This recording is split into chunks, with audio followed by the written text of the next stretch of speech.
अगर मैं आपसे कहूँ, भारत में एक ऐसा किला है जहाँ सूरज ढलने के बाद कोई भी अंदर जिंदा नहीं बचा, एक ऐसी जगह जहाँ सरकार ने बोर्ड लगवा रखा है, सूर्यास्त के बाद प्रवेश वर्जित है, तो क्या आप यकीन करेंगे?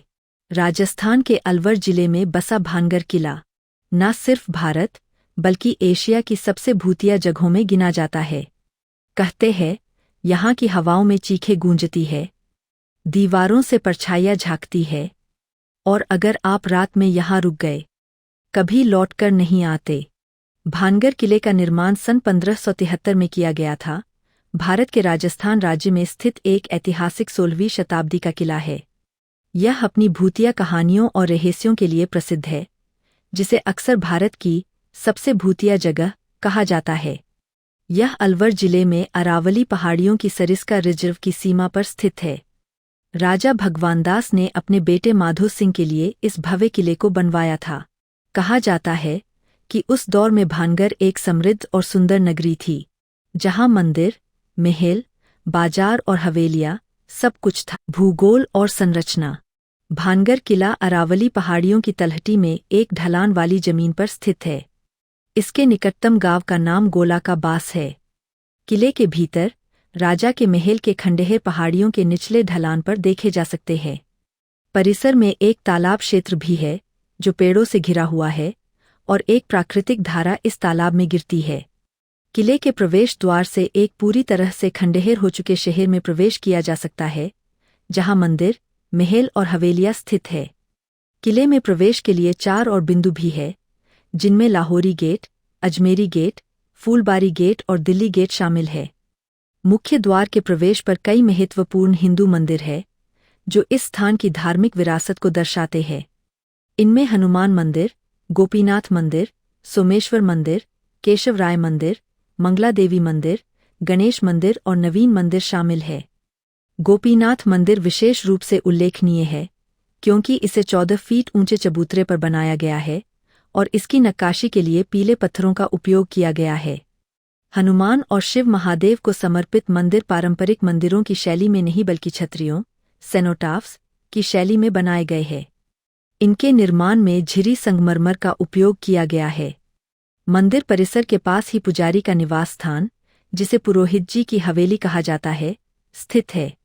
इसके बाद नाचन की हवेली, नर्तकी का महल और जौहरी बाजार आते हैं, जो उस समय के जीवन और गतिविधियों का केंद्र रहे होंगे। शाही महल किले की सीमाओं के बिल्कुल अंत में स्थित है, जो संभवतः शासक वर्ग का मुख्य निवास स्थान था। किले के द्वार के बाहर एक मुस्लिम कब्र भी मिली है, जिसके बारे में बताया जाता है कि यह राजा हरि सिंह के बेटों में से एक की है। किले का निर्माण पत्थर और ईंटों का उपयोग करके किया गया था। कहा जाता है कि उस दौर में भानगढ़ एक समृद्ध और सुंदर नगरी थी, जहां मंदिर, महल, बाजार और हवेलियां सब कुछ था। लेकिन फिर अचानक सब कुछ खत्म हो गया। कस्बा वीरान हो गया, घरों की छतें ढह गईं और लोग रातों रात गायब हो गए। इस किले के पत्थरों में छिपी है 2 श्रापों की कहानियां, जो इसे भारत की सबसे डरावनी जगह बनाती है। तपस्वी बालूनाथ की चेतावनी। पहली कहानी एक तपस्वी, गुरु बालूनाथ, से जुड़ी है। वो भानगढ़ की उस जमीन पर तपस्या करता था जहां बाद में किला बना। जब राजा ने वहां किला बनाने की योजना बनाई, किले की छाया कभी मेरी कुटिया पर नहीं पड़नी चाहिए, राजा ने वादा किया। लेकिन सालों बाद राजा के उत्तराधिकारी अजब सिंह ने ऊंची दीवारें बनवाईं, और एक दिन किले की छाया तपस्वी की कुटिया पर पड़ गई, और उसी शाम किले में मौत की शुरुआत हो गई। भानगढ़ का पूरा नगर धीरे धीरे भूतों का इलाका बनता चला गया। कहा जाता है आज भी अगर आप इन खंडहरों में कान लगाकर सुने तो किसी की मदद की धीमी आवाज सुनाई देती है। तांत्रिक और राजकुमारी की त्रास। दूसरी कहानी और भी रहस्यमयी है। भानगढ़ की एक सुंदर राजकुमारी थी, रत्नावती। उसके सौंदर्य के चर्चे पूरे राज्य में थे।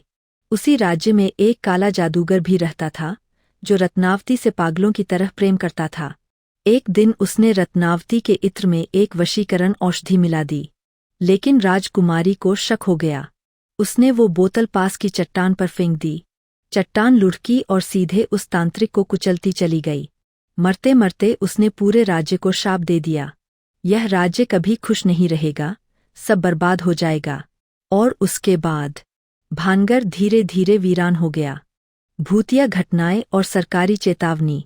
आज भी लोग कहते हैं, रात को यहाँ चूड़ियों की आवाज आती है, कभी कोई मंदिर में पूजा करता दिखता है, कभी नर्तकी हवेली में किसी के कदमों की आहट सुनाई देती है। एएसआई ने इस किले में शाम 5 बजे के बाद प्रवेश पर पाबंदी लगा रखी है। वहाँ एक बोर्ड आज भी टंगा है, सूर्यास्त के बाद इस परिसर में प्रवेश करना मना है। लेकिन क्यों? क्या सरकार भी जानती है कि कुछ तो है यहाँ? भानगढ़ तक कैसे पहुँचें? भानगढ़ किला राजस्थान में एक सुलभ स्थान पर स्थित है, हालांकि अंतिम खंड की सड़क कच्ची है। स्थान और दूरी। भानगढ़ किला दिल्ली से लगभग 235 किलोमीटर 146 मील दूर है। सड़क के अंतिम 2 किलोमीटर का हिस्सा कच्चा या बिना पक्का है। यह थाना गाजी से 20 मील 32 किलोमीटर दूर है। निकटतम हवाई अड्डा जयपुर अंतर्राष्ट्रीय हवाई अड्डा है, जो किले से 88.2 किलोमीटर दूर है। किले के निर्देशांक 27,545 एन 76,1715 ही है। यात्रा का मार्ग। आमतौर पर भानगढ़ पहुंचने के लिए आपको पहले अलवर जाना होगा, जहां आप राजस्थान के बाहरी शहरों से बस या टैक्सी द्वारा पहुंच सकते हैं। यदि आप राष्ट्रीय राजमार्ग 48 NH 48 से यात्रा करते हैं, तो दिल्ली से भानगढ़ किले की दूरी लगभग 283.5 किलोमीटर है और इस गंतव्य तक पहुंचने में कम से कम 6 घंटे का समय लग सकता है। यदि आप जयपुर से यात्रा कर रहे हैं, तो आप लगभग 2 घंटे में भानगढ़ पहुंच जाएंगे, जो इसे जयपुर के लिए एक लोकप्रिय सप्ताहांत यात्रा गंतव्य बनाता है। प्रवेश शुल्क। भारतीय पर्यटकों के लिए भानगढ़ किले का प्रवेश शुल्क 40 रुपये है। विदेशी पर्यटकों के लिए प्रवेश शुल्क 200 रुपये है। भानगढ़ के पास ठहरने की जगहें।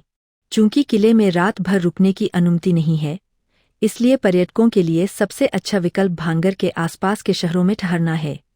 अलवर, सरिस्का या दौसा में कई होटल उपलब्ध है, जहां पर्यटक आराम से ठहर सकते हैं। भानगढ़ के आसपास घूमने वाली जगहें। भानगढ़ किले का भ्रमण करने के बाद पर्यटक इसके आसपास के कुछ अन्य ऐतिहासिक और सांस्कृतिक स्थलों का भी आनंद ले सकते हैं। बाला किला, अलवर किला। इसे अलवर किले के नाम से भी जाना जाता है और इसका निर्माण 15वीं शताब्दी में हसन खान मेवाती ने करवाया था। यह 300 मीटर ऊंची चट्टान पर स्थित है और यहाँ से पूरे अलवर शहर का शानदार दृश्य दिखाई देता है। इस विशाल किले में 6 प्रवेश द्वार है, जिनमें जयपोल, चांदपोल, कृष्णपोल, सूरजपोल, लक्ष्मणपोल और अंधेरी गेट शामिल है। बाला किला सुबह 10 बजे से शाम 5 बजे तक पर्यटकों के लिए खुला रहता है। मोती डूंगरी। मोती डूंगरी अपनी अनूठी खासियत के चलते काफी लोकप्रिय है। यह एक ऐसी जगह है जहां हिंदू और मुस्लिम दोनों समुदाय प्रार्थना के लिए आते हैं। सबसे खास बात यह है कि यहाँ बने वीर हनुमान मंदिर और सैयद दरबार के बीच कोई दीवार नहीं है, जो धार्मिक सद्भाव का प्रतीक है। यहाँ सुबह लाउड स्पीकर पर भजन और शाम को कव्वाली सुनी जा सकती है, जो एक अनूठा सांस्कृतिक अनुभव प्रदान करता है। सिटी पैलेस, विनय विलास पैलेस। सिटी पैलेस को विनय विलास पैलेस के नाम से भी जाना जाता है। यह भव्य महल 15 भव्य और छोटे टावरों से सुसज्जित है, जो इसकी स्थापत्य सुंदरता को बढ़ाते हैं।